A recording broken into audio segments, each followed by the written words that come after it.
So, good afternoon guys. Nandito tayo ngayon sa may C5 at saka Lanosa Avenue. Bali, may kinuha tayong booking from Taguig, Rohari Taguig to deliver natin sa Malabon.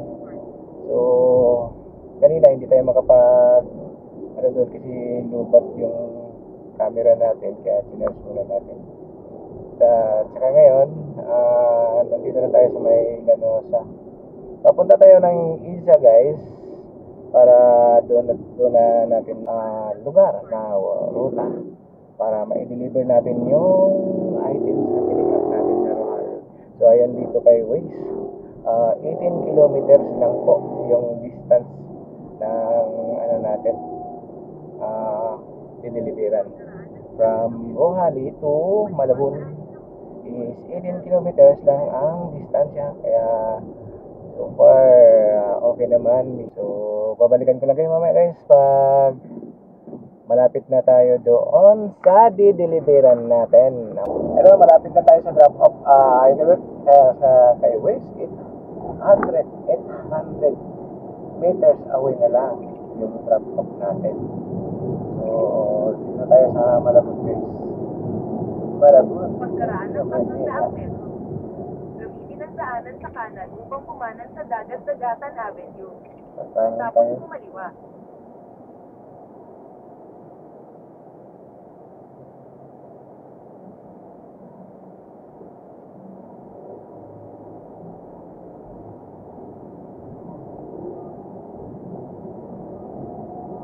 Sa kanan tapos kumaliwa.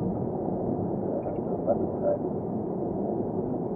Dagat-Dagatan yung traffic light ganyan. Yan. Sa kanan tayo.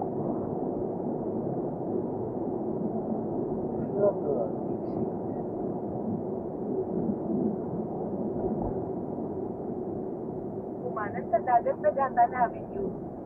Tapos kumaliwa.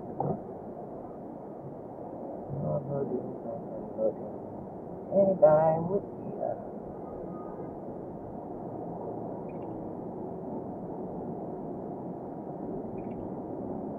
Tapos kumaliwa. Kumaliwa. Tapos kumaliwa.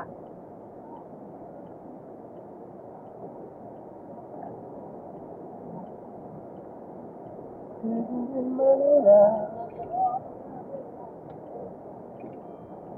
Tapos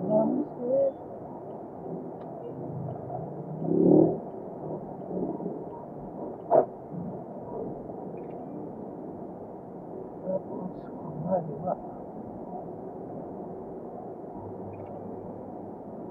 Kumaliwa. Tapos kumaliwa.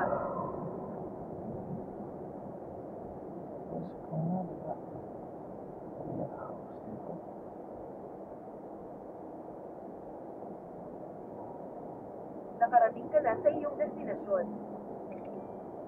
Saan ka pa dito? Dulo.